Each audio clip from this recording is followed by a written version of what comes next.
Dans cette vidéo, je vous emmène au cœur de l'un de mes projets de décoration et aujourd'hui ma mission est de repenser le palier et la pièce de vie d'une maison.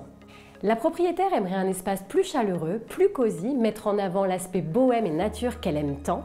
Pourquoi pas même ajouter une touche de couleur et changer l'agencement. Alors ici, on est essentiellement sur une problématique déco liée à une ambiance. Le nouveau décor va devoir remplir un cahier des charges pour donner une atmosphère différente à cette pièce et apporter le côté bien-être recherché par la propriétaire. Il faut résoudre le manque de confort visuel, créer une pièce de vie plus chaleureuse, selon les critères que m'a donné la cliente évidemment, et faire ressortir le côté bohème et nature dans lequel la propriétaire rêve de se plonger en rentrant dans son salon. En général, je travaille en entonnoir. Je commence par regarder l'écrin, donc les murs, le sol, où sont situées les ouvertures et les aspects techniques. Ensuite, et après avoir analysé le mode de vie du client, je réfléchis au meilleur agencement pour enfin faire le focus sur la déco. Même si très important, un projet doit toujours être pensé dans son ensemble. Et ici, sans hésiter, je vais commencer par changer le sol, car le carrelage donne un aspect très froid à la pièce et surtout, il la prive d'identité. Je vais donc chercher un sol qui va répondre à une problématique visuelle de chaleur, de bien-être et qui saura se marier avec l'esprit bohème de la déco.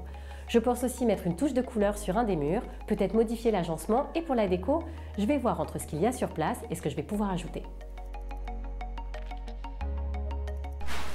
Ah, je vous attendais, je vous montre ?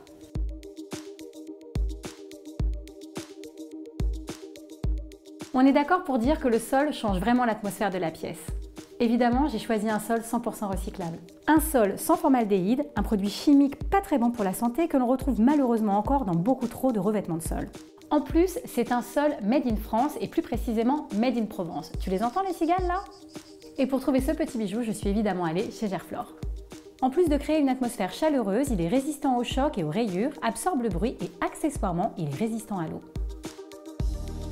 Enfin, dernière astuce que vous êtes de plus en plus nombreux à connaître, il s'agit de mettre les lames dans le sens de la lumière pour contrecarrer la perspective tout en longueur de la pièce de vie. La cliente ne voulant pas rentrer dans de grands travaux, nous n'avons pas eu à déposer le carrelage. Nous sommes venus poser le parquet par-dessus. Pour certains sols, il faut un ragréage, ici pas besoin et en plus il a été super facile à poser. Pour la couleur, j'ai choisi une peinture biosourcée. J'ai opté pour un vert sapin pour mettre en valeur les plantes de la propriétaire et créer un effet dedans-dehors avec la nature.